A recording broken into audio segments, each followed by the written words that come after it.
महाराज जी, आज एक प्रश्न था, इस प्रसंग चल रहा है इसलिए पूछ रहा हूँ। किसी और ने बैच में प्रश्न है। महाराज जी कह रहे हैं कि 12 साल हो गए, उनका बच्चा हुआ नहीं, किसी कारणवश गिर जाता है ऐसे करके।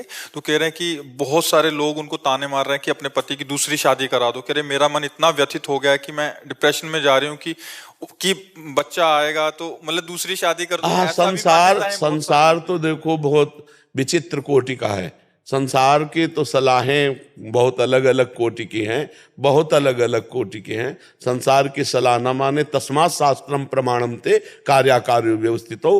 कार्य और अकार्य की व्यवस्था शास्त्र सम्मत है। देखो, ये हमारे पूर्व जन्म का कर्मों का फल होता है कि संतान आई और चली गई, क्योंकि उस जीवात्मा की केवल गर्भ में रहना और निकलना, बस इतना ही केवल संयोग था। जैसे माता गंगा जी महाराज शांतनु से जो पुत्र होता गंगा में फेंक देती, 7 को फेंका, 8वें को जब उन्होंने रोक लिया तो ये कोई नई घटना नहीं थी। ये घटना पहले ब्रह्मलोक में तय हो चुकी थी। जब अष्टवसु को वशिष्ठ जी ने साफ, वो बड़ी कथाएं हैं, उन कथाओं का। वशिष्ठ जी के पास एक नंदिनी नाम की गाय है जो सर्व सुख प्रदान करती है।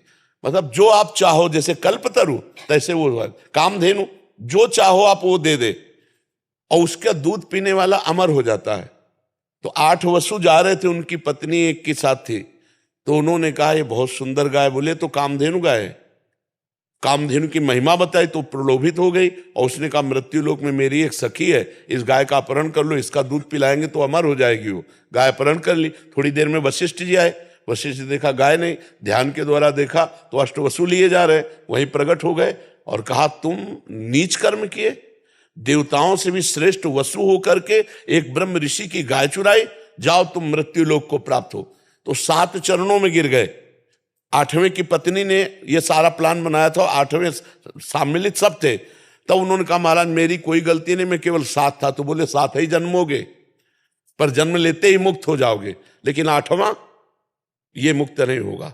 तो उनका प्रभु वसु से हमको मनुष्य लोक में जन्म लेने का शाप दिलाया इसने, तो मुझे मृत्यु लोक में स्त्री प्राप्त ना हो। तो उनका एवं मस्त ऐसा ही हो। तो देखो 7 जन्मते गंगा जी ने मार दिया, गंगा जी के जल में फेंक करके। और 8वें भीष्म पितामह, और कहा था कि मुझे पत्नी न मिले तो आजीवन ब्रह्मचारी। सब विधान भगवान का पहले से होता है। हम लोगों के कर्मों का जाल बिछा हुआ है। इस कर्म जाल को अगर काटना है तो भगवान का स्मरण करते हुए इतना महान हम भजन करें कि हमारे सारे कर्म विध्वंस हो जाएं और भगवत प्राप्त हो जाए। ये संसार, किसी के लड़का नहीं होता तो गाँव में इतना टॉर्चर करते हैं। अब वो जो बहन है, माता है, उसके कान में जब ये शब्द जाते हैं तो कितना उसको जलन होती है। ये नीच बुद्धि के जो लोग होते हैं ना, ये टॉर्चर करते हैं। जी, मान्यता है ना, उसी के लिए प्रश्न कर रहा हूँ। नहीं नहीं, ऐसी ऐसी बिल्कुल नहीं धारणा करनी चाहिए। कितने लोग अपने यहाँ है जो पति पत्नी मिलकर के जवान होकर के ब्रह्मचर्य व्रत धारण करके भजन कर रहे हैं भगवत प्राप्ति के लिए। तो ये सब संसारी बातें तो नहीं, तस्मात् शास्त्रम प्रमाणम, शास्त्र के प्रमाण के अनुसार चलना। वैसे प्रत्येक माता पिता को ऐसी चिंता हुई है, इतिहास साक्षी है। चाहे वो महाराज चक्रवर्ती सम्राट दशरथ जी हो या नंद बाबा यशोदा जी हो, बड़े बड़े महापुरुषों को भी, क्योंकि गृहस्थ धर्म का फल है संतान। अगर वो चाहे लड़की हो चाहे लड़का हो, दोनों को समान भाव से देखना चाहिए। पुत्र में प्रधान भाव नहीं रखना चाहिए, क्योंकि इससे भेद बुद्धि पैदा होती है और ये धर्म विरुद्ध है। तो आज समाज में जैसे भाव बढ़ रहे हैं, पर यदि प्रारब्ध में संतान नहीं है तो निराश होने की जरूरत नहीं है।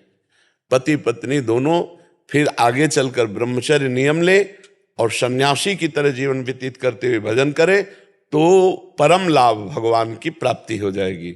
भगवान को अपना पुत्र मान ले, गोपाल जी को अपना पुत्र मान ले।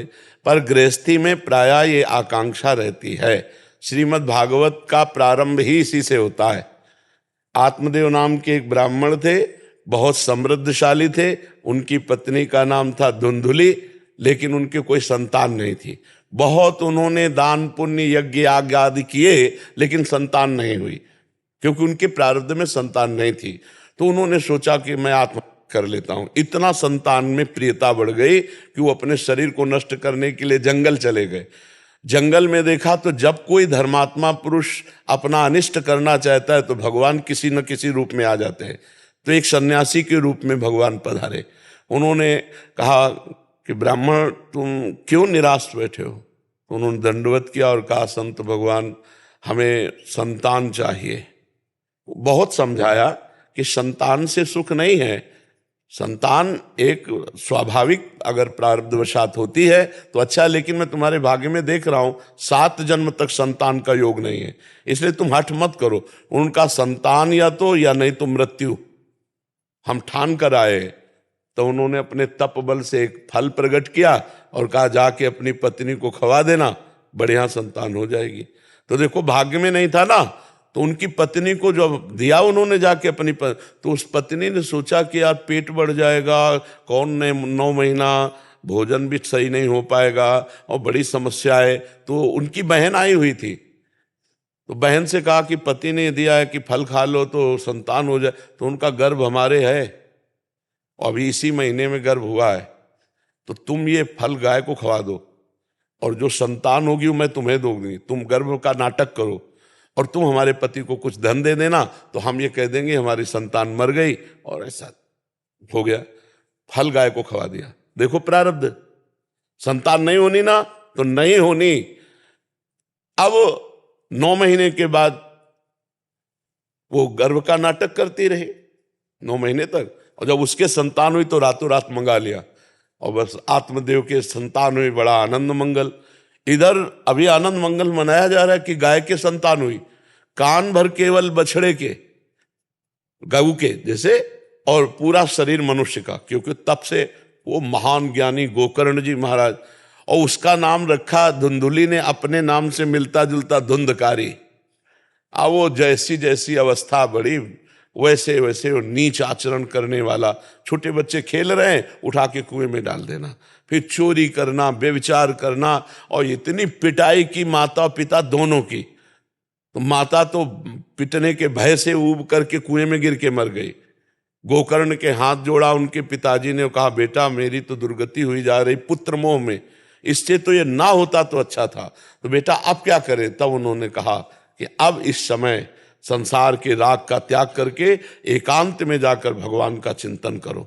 धर्मम भजस्व सततम त्यज लोक धर्मान सेवन सदा साधु पुरुषन जय काम तृष्णाम अन्यस्य दोष गुण चिंतन मास मुक्त्वा सेवा कथा रस्म हो नितराम पिबत्वम। लोक धर्म का त्याग करो, ये लोक धर्म की संतान हो, परम धर्म को स्वीकार करो श्री भगवान को।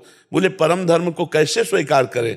तो बोले सेवन सदा साधु पुरुषन, संत पुरुषों का संग करो, और काम और तृष्णा का त्याग करके ही सत्संग सफल होता है। और जाकर के किसी की निंदा स्तुति मत करना, भगवान का चिंतन करो, भगवान का। तो वो उधर से ये पापी पाप करते हुए